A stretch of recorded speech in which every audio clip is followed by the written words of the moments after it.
ഇസ്ലാമുമായി ഒരു ബന്ധമില്ലാത്ത ആളുകൾക്കാണ് മുസ്ലിം പെണ്ണുങ്ങൾ പള്ളിയിൽ പോകണമെന്ന് വലിയ നിർബന്ധം. പള്ളിങ്ങൾ തുറന്നു വെച്ചാൽ ഈ പെണ്ണുങ്ങളൊക്കെ 24 മണിക്കൂർ എഴുത്തിക്കാഫിരിക്കാൻ വരികയായിരിക്കും ഉണ്ടാവുക.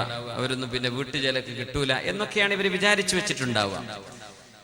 അതിൽ മുസ്ലിം നാമധാരിയായ ഒരു സഹോദരി പോലും ആർത്തവമുള്ളവർക്ക് പോലും പള്ളിയിൽ പ്രവേശനം ഉണ്ടായിരുന്നു എന്ന ഒരു പരാമർശം കാര്യങ്ങൾ മനസ്സിലാക്കാതെ വിളിച്ചു പറഞ്ഞത് കേട്ടപ്പോ ആയിഷ ബീവി റളിയല്ലാഹു അൻഹ പള്ളിയുടെ പുറത്ത് നിന്ന് നബി തങ്ങളുടെ മുടി ചീകി കൊടുക്കുമായിരുന്നു എന്ന് പറഞ്ഞതാ. ബീവി ഉള്ളുക്ക് വരാറുണ്ടായിരുന്നു എന്ന അർത്ഥത്തിൽ നമ്മുടെ കോഴിക്കോട് ജില്ലയിലെ ഒരു സഹോദരി പറഞ്ഞു. ഇവരൊക്കെ ഉദ്ദേശം എന്താണ്? ഇത് തുറന്നു വെച്ചാൽ അവരൊക്കെ വന്ന് 5 വക്ത് നിസ്കരിച്ചു പോകാനുള്ള തീരുമാനമാണോ? കുറെ ദിക്റൊക്കെ ചൊല്ലി ഇരിക്കാനുള്ള വരവാണോ? എന്ത് ഇബാദത്തിന്റെ ഒരു ആവേശമാണ് ഇതെങ്കിൽ ബുയൂതുഹുന്ന ഖൈറുൽ ലഹുന്ന, അവർക്ക് ഏറ്റവും നല്ലത് അവരുടെ വീടുകളാണെന്ന് തിരുനബി സല്ലല്ലാഹു അലൈഹി വസല്ലം. വിശുദ്ധ ഖുർആനും ഹദീസും അംഗീകരിക്കാത്ത ആളുകൾക്ക് ഇസ്ലാമിനെ സംബന്ധിച്ച് പറയാൻ അവകാശമില്ലല്ലോ. ഇസ്ലാം എന്താണെന്നതിന്റെ അതിന്റെ സോഴ്സുകൾ എന്തൊക്കെയാണ്? ഇത് മനസ്സിലാക്കാതെ മനുഷ്യർക്ക് ആഗ്രഹിക്കുന്നത് ഉണ്ടാക്കാൻ പറ്റുന്നതല്ല വിശുദ്ധ ഇസ്ലാം. അതതിന്റെ പ്രമാണങ്ങൾ ബദ്ധമായി ഇരിക്കേണ്ടതാണ്. നബി സല്ലല്ലാഹു അലൈഹി വസല്ലം തങ്ങളുടെ ആദ്യകാലങ്ങളിൽ സ്വഹാബി വനിതകളിൽ ചില ആളുകൾ ഇശാഇനും സുബ്ഹിക്കും സംബന്ധിച്ചിരുന്നു പള്ളികളിൽ എന്ന ഹദീസുകൾ നിലവിലുണ്ട്. അതാരും ഇല്ലെന്ന് പറയില്ല. പക്ഷേ ആയിഷ ബീവി റളിയല്ലാഹു തആല അൻഹ ലൗ റഅ നബി സല്ലല്ലാഹു അലൈഹി വസല്ലം മാ അഹ്ദസ്ന, ഇന്നത്തെ പെണ്ണുങ്ങൾ കാട്ടിക്കൂട്ടുന്നത് നബിതങ്ങളെങ്ങാനും കാണുകയായിരുന്നുവെങ്കിൽ മനഅഹുന്നൽ മസാജിദ്, നിങ്ങളാരും പള്ളിയിൽ വരരുത് എന്ന് നബിതങ്ങൾ അവരോട് കൽപ്പിക്കുമായിരുന്നുവെന്ന് ആയിഷത്തു സിദ്ദീഖ റളിയല്ലാഹു അൻഹ. എന്ന് 1400 കൊല്ലം മുമ്പ്, ഇന്നത്തെ ഫാൻസി ബാഗുകളൊക്കെ ഇറങ്ങുന്നതിന്റെ മുമ്പ്, ഇന്നത്തെ വസ്ത്രവിധാനങ്ങളാകുന്നതിന്റെ മുമ്പ് ബീവി റളിയല്ലാഹു അൻഹ ഒരു സഹോദരിയാണ്. ബീവി ഒരു മഹദിയാണ്, ഒരു സ്ത്രീയാണ്. മുത്തുനബി ഇത് ഇഷ്ടപ്പെടില്ല എന്ന് പറഞ്ഞിട്ടുണ്ട്. അതിന്റെ അടിസ്ഥാനത്തിൽ ഹദീസുകളും പ്രമാണങ്ങളും പഠിച്ചു മനസ്സിലാക്കിയതിന്റെ അടിസ്ഥാനത്തിൽ നമ്മുടെ മദ്ഹബിന്റെ ഇമാമിങ്ങൾ, പ്രഗത്ഭരായ പണ്ഡിതന്മാർ, സഹോദരിമാർ അവരുടെ വീടുകളിൽ നിസ്കരിക്കലാണ് അവര് പള്ളിയിൽ വരുന്നതിനേക്കാളും അവർക്ക് ഖൈറെന്നും, അത് മാത്രമല്ല പുരുഷന്മാർ ഇടപെടുന്നിടങ്ങളിലേക്ക് സ്ത്രീ സഹോദരിമാർ ഇടപെടുന്നത് അള്ളാഹു ഇഷ്ടപ്പെടാതിരിക്കുകയും അത് കാരണം എന്തെങ്കിലും ഒരു ഫിത്ന സംഭവിച്ചാൽ അതിന് ഉത്തരവാദികൾ ആ സഹോദരിമാരായിരിക്കും എന്ന് കണിശമായി കാഴ്ചപ്പാടുള്ള ഒരു മതവിശ്വാസികളോട് ഏതെങ്കിലും ഒരു കേസ് ജയിച്ചാൽ പോലും മഹാനായ അലി ഉസ്താദ് പറഞ്ഞ പോലെ ദീനിന്റെ പ്രമാണങ്ങളിൽ മാറ്റം നടക്കാൻ പോകുന്നില്ല. നമ്മൾ ആളുകൾ ദീൻ പഠിക്കണം എന്നാണ് പറയാനുള്ളത്. മുസ്ലിം പേര് വെച്ച് നടന്നിട്ടൊക്കെയാണ് ഇവർ പറയുന്നത്. ഈ ദീനിനെ എല്ലാവരും കൂടി അങ്ങ് നക്കിത്തുടക്കാൻ തീരുമാനിച്ചാൽ പോലും അത് നടക്കാൻ പോകുന്നില്ല. ചരിത്രം ഒന്ന് വായിച്ചാൽ മനസ്സിലാവും. അള്ളാഹു കാര്യങ്ങൾ മനസ്സിലാക്കാൻ തൗഫീക്ക് നൽകട്ടെ. നമ്മുടെ ഇന്നത്തെ വിഷയം നമ്മൾ ചർച്ച ചെയ്യാൻ ഉദ്ദേശിക്കുന്നത് അതിസങ്കീർണം വിശ്വാസത്തിലെ കാപട്യം എന്നതാണ്.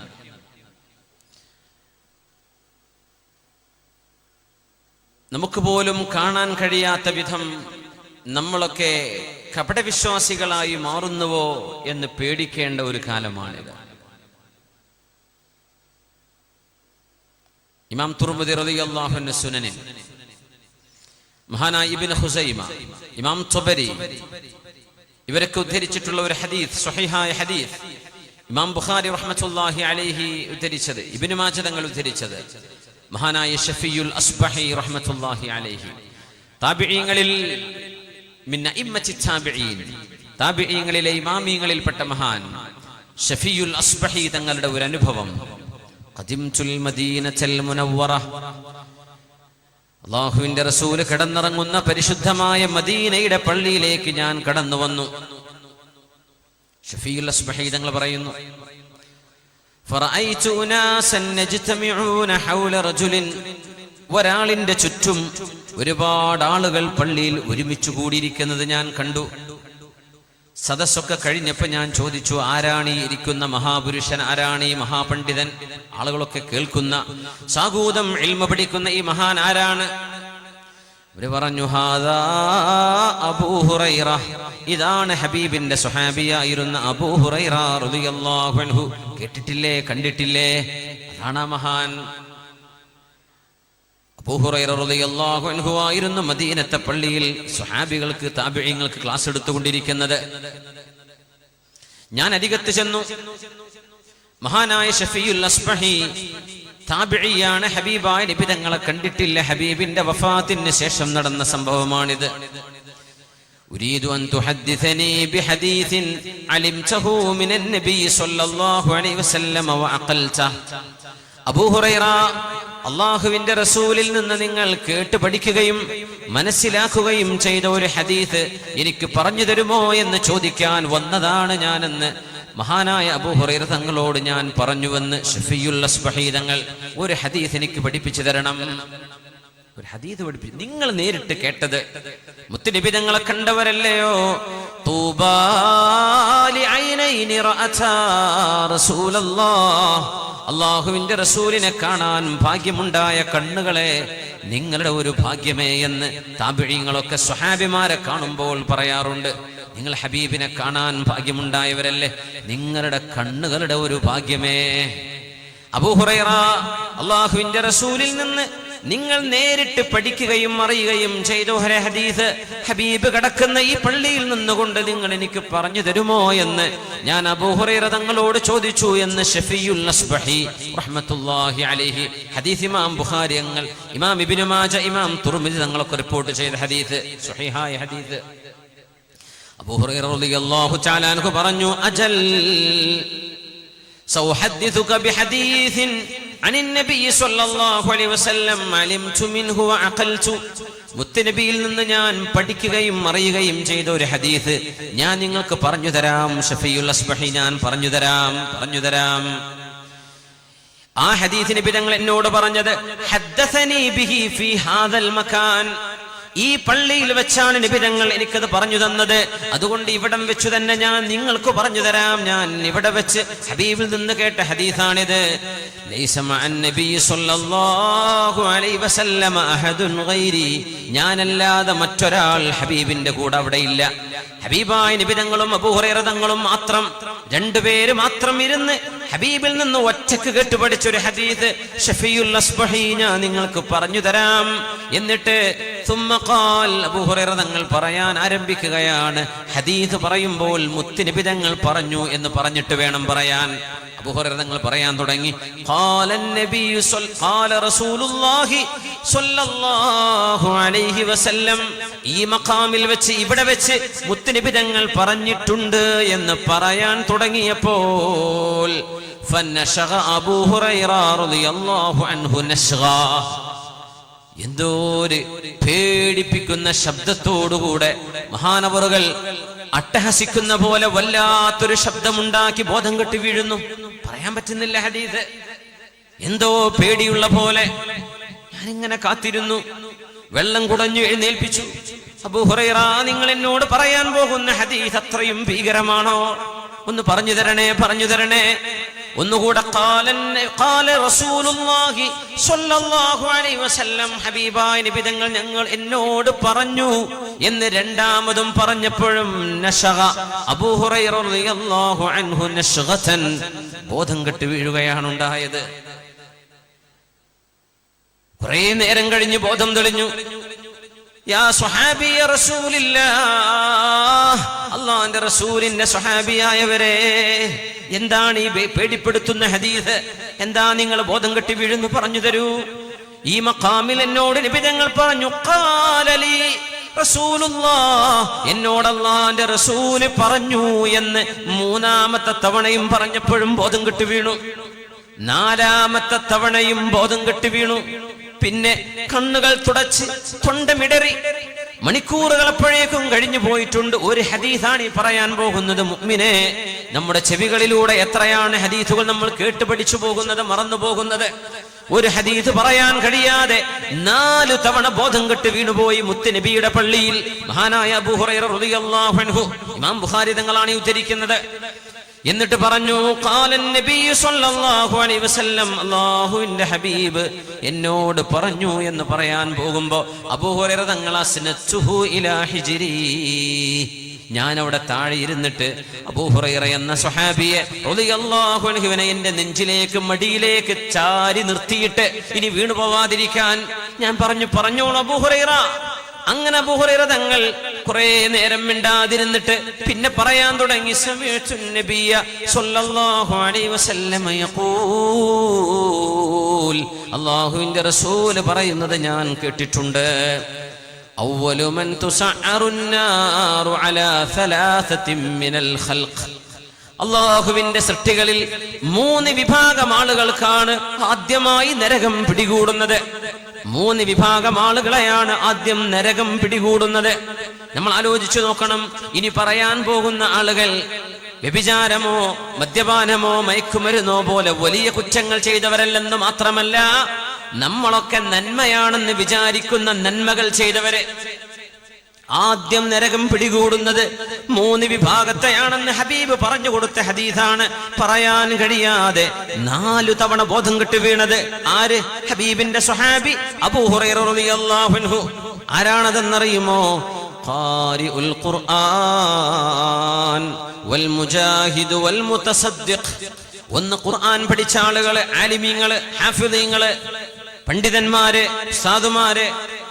മറ്റൊന്ന് ദീനിന് വേണ്ടി ഒരു യുദ്ധം നടക്കുന്ന സമയത്ത് മുസ്ലിം ഭരണാധികാരിയുടെ നിർദ്ദേശപ്രകാരം യുദ്ധത്തിന് പോകുന്ന യോദ്ധാക്കള്. 3 വൽ മുതസദ്ദിഖ്, അള്ളാഹുവിന്റെ മാർഗത്തിൽ ദാനം ചെയ്യുന്ന ആളുകൾ. പൈസ അള്ളാഹുവിന് വേണ്ടി, പള്ളിക്ക് വേണ്ടി, മദ്രസക്ക് വേണ്ടി കൊടുക്കുന്ന ചില ആളുകള്.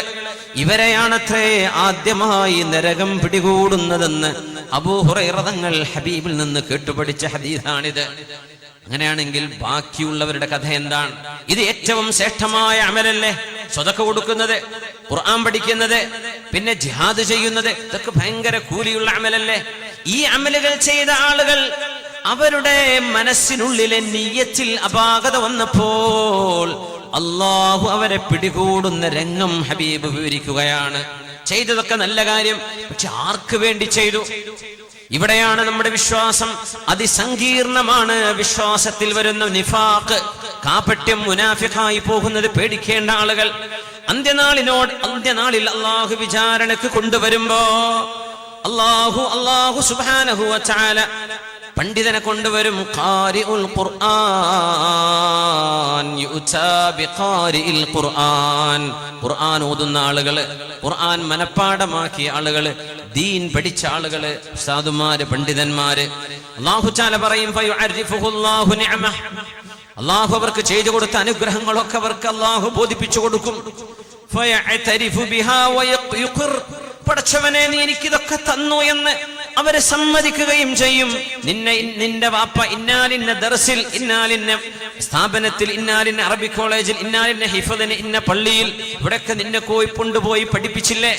നീ ആളായില്ലേ? നിനക്ക് അല്ലാഹു നിഅമത്ത് തന്നില്ലേ? ഇതൊക്കെ പറയുമ്പോ ബലാ യാ റബ്ബ്, അതേ പടച്ചവനെ എന്ന് പറയുമ്പോ അല്ലാഹു ചോദിക്കുകയാണ് മാദാ അമിൽത്, എന്താണ് നീ എനിക്ക് വേണ്ടി ചെയ്തത്? പറയും, അല്ലാഹുവേ ഞാൻ മദ്രസയിൽ ഉസ്താദായിരുന്നു, പള്ളിയിൽ ഉസ്താദായിരുന്നു, വാദ് പറഞ്ഞിട്ടുണ്ട്, ഖുത്ബ ഓതിയിട്ടുണ്ട്, ഖാദിയായിരുന്നു, ആളുകൾക്ക് ദീൻ പറഞ്ഞു കൊടുത്തിട്ടുണ്ട്, എല്ലാം പറയും. അല്ലാഹു പറയും കദബ്ത, നിങ്ങൾ പറഞ്ഞത് നുണയാണ് എന്ന് അല്ലാഹു പറയും. നീ പറഞ്ഞത് നുണയാണ്. റബ്ബി ഖറഅതുൽ ഖുർആന വഖറഅതുഹു ലിന്നാസ്, ജനങ്ങൾക്ക് തറാവീഹിന് ഇമാം നിന്നിട്ടുണ്ട് റബ്ബേ. ഞാൻ ജനങ്ങൾക്ക് ഖുർആൻ ഓതാൻ പഠിപ്പിച്ചിട്ടുണ്ട്, ഖുർആൻ ക്ലാസ് എടുത്തു കൊടുത്തിട്ടുണ്ട്, വഅദ് പറഞ്ഞു കൊടുത്തിട്ടുണ്ട്, ദീൻ പറഞ്ഞു കൊടുത്തിട്ടുണ്ട്, ദർസ് നടത്തിയിട്ടുണ്ട്. എല്ലാം പറയുമ്പോൾ അല്ലാഹുവിന്റെ മറുപടി വരുന്നു കദബ്ത, നുണയാണ് പറയുന്നത്. മലക്കുകളും പറയും കദബ്ത, നുണയാണ് പറയുന്നത്, നീ അതൊന്നും ചെയ്തിട്ടില്ലല്ലോ. إنما قرأت القرآن وأقرأت ليقال فلان قارئ. ഇന്നാലിന്ന ആള്, നീ ഒരു പണ്ഡിതനാണ് എന്ന് നിന്നെപ്പറ്റി പറയപ്പെടാനല്ലയോ നീ അത് ചെയ്തത്? നിന്നെപ്പറ്റി ആളുകൾ പുകഴ്ത്തി പറയാനല്ലേ നീ അത് ചെയ്തത്? എന്റെ വജഹിന് വേണ്ടിയായിരുന്നോ? നീ ഒരാളാവാൻ വേണ്ടി ചെയ്തതല്ലേ? വഖദ് ഖീൽ, അതൊക്കെ ദുനിയാവിൽ പറയപ്പെട്ടു. നിനക്ക് സ്ഥാനമാനമാണ് വേണ്ടിയിരുന്നത്. നിന്നെ ആകാശത്തോളം നിന്റെ ആളുകൾ തലപൊക്കി കൊണ്ടു നടന്നല്ലോ. അതിനായിരുന്നില്ലേ നീ പ്രവർത്തിച്ചത്? അതിനായിരുന്നില്ലേ സംഘടനാ പ്രവർത്തനങ്ങൾ? അതിനായിരുന്നില്ലേ പള്ളിയും മദ്രസയും ഉണ്ടാക്കിയത്? അതിനായിരുന്നില്ലേ നീ പ്രവർത്തിച്ചത്? മുതഅല്ലിമീങ്ങൾക്ക് പറഞ്ഞു കൊടുത്തത്? നീ ആളാവാനല്ലേ? വഖദ് ഖീൽ, അതൊക്കെ പറയപ്പെട്ടു. ഒരുപാട് ആളുകൾ ദുനിയാവിൽ നിനക്ക് വേണ്ടി പോസ്റ്റർ അടിച്ചു, നിനക്ക് വേണ്ടി ആളുകൾ പ്രശംസ നടത്തി. നീ വരുമ്പോൾ ആളുകൾ തക്ബീർ ചൊല്ലി നിന്നെ സ്വീകരിച്ചു, നിനക്ക് വേണ്ടതൊക്കെ ചെയ്തു തന്നു. നീ വലിയ ആളാവണമെന്ന് ആഗ്രഹിച്ചതല്ലേ? എല്ലാം ദുനിയാവിൽ നടന്നു കഴിഞ്ഞു എന്ന് പറയുകയും അല്ലാഹുവിന്റെ മലക്കുകളോട് പറയും, കൊണ്ടുപോയിക്കോളൂ.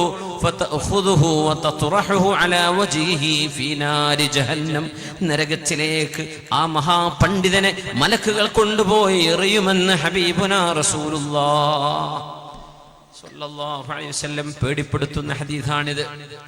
ആ ഹദീസ് ഹബീബ് അബൂ ഹുറൈറ തങ്ങളോട് പറയുന്നത് ഹബീബിന്റെ പള്ളിയിൽ വെച്ചാ പറഞ്ഞു കൊടുത്തത്. അത് അബൂ ഹുറൈറ തങ്ങളല്ലാതെ മറ്റൊരാൾ കേട്ടിട്ടില്ല. പിന്നെ രണ്ടാമത് യുദ്ധത്തിന് പോയ ആളെ കൊണ്ടുവരും. നിഅമത്തൊക്കെ അല്ലാഹ് പറഞ്ഞു കൊടുത്തിട്ട് ചോദിക്കും, എനിക്ക് വേണ്ടി എന്താ ചെയ്തത്? അയാളും പറയും, ഞാൻ ധീരമായി പോരാടിയല്ലോ, ധീര രക്തസാക്ഷിയായല്ലോ.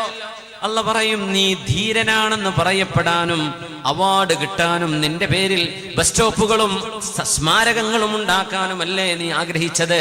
അതെല്ലാം ദുനിയാവിൽ സംഭവിച്ചു കഴിഞ്ഞു. നരകത്തിലേക്ക് ആ ജിഹാദ് ചെയ്ത ആളെയും കൊണ്ടുപോകുന്നു. മൂന്നാമത് ഒരുപാട് ദാനധർമ്മം ചെയ്ത ആളുകള്. അല്ലാഹു തആല ഓരോന്ന് ചോദിച്ച്, നിനക്ക് ഞാൻ കാശ് തന്നില്ലേ, ബിസിനസ് തന്നില്ലേ, ഏർപ്പാടുകൾ തന്നില്ലേ, ദുനിയാവിലെ സൗകര്യങ്ങളൊക്കെ എന്താ നീ ചെയ്തത്? പടച്ചവനെ, ഞാൻ മദ്രസക്ക് കൊടുത്തു, പള്ളിക്ക് കൊടുത്തു 5 സെന്റ്, മദ്രസ കൊടുത്തു 10 സെന്റ്, ദീനീ സ്ഥാപനത്തിന്, നിന്റെ ദീനിന്റെ സംഘടനകൾക്ക്, ആസ്ഥാനത്തിന് ഞാൻ കൊടുത്തിട്ടുണ്ട് റബ്ബേ. അല്ലാഹ് പറയും, കദബ്ത, നുണ പറയല്ല, നീ പറഞ്ഞത് കളവാണ്, നീ പറഞ്ഞത് നുണയാണ്. നീ ചെയ്ത നന്മകൾ ജനങ്ങൾ വിളിച്ചു പറയാൻ വേണ്ടിയല്ലേ. അതൊക്കെ ദുനിയാവിൽ പറയപ്പെട്ടു കഴിഞ്ഞു. അതുകൊണ്ട് നിന്റെ കർമ്മങ്ങൾ ഇവിടെ സ്വീകരിക്കുകയില്ല. ഖുദുഹു ഇലന്നാർ, നരകത്തിലേക്ക് അവനെ കൊണ്ടുപോകണമെന്ന് പറഞ്ഞ് ആ ദാനധർമ്മം ചെയ്ത ആളെയും ജിഹാദ് ചെയ്ത ആളെയും ആ മഹാപണ്ഡിതനെയും നരകത്തിലേക്ക് കൊണ്ടുപോകുമെന്ന് ഹബീബ് പറഞ്ഞു കൊടുത്ത ഹദീസ് നാവിലൂടെ പറയാൻ പേടിയായിട്ട് 4 തവണ ബോധം കെട്ട് വീണ് 4ാമത്തെ തവണ മടിയിലേക്ക് ചാരി കിടത്തിയിട്ട് മഹാനായ ഷഫീഉൽ അസ്ബഹിക്ക് അബൂ ഹുറൈറ റളിയല്ലാഹു അൻഹു പറഞ്ഞു കൊടുത്ത ഹദീസിൽ നിന്നാണ് നമ്മൾ വിഷയം പഠിക്കാൻ ആരംഭിക്കുന്നത്. ഒരു ആലിമിന്റെ അവസ്ഥ ഇതാണെങ്കിൽ നമ്മൾ സാധാരണക്കാരുടെ കഥ എന്താണ്? നമ്മുടെ അവസ്ഥ എന്താണ്? അതിസങ്കീർണമാണ്. നമ്മുടെ വിശ്വാസങ്ങളിൽ കടന്നുകൂടുന്ന കാപട്യം അതിസങ്കീർണമാണ്. ഈ കാപട്യം മുസ്ലിമാണെന്ന് പറയാൻ എളുപ്പമാണ്, പക്ഷേ മുസ്ലിമായി ജീവിക്കൽ എളുപ്പമല്ല.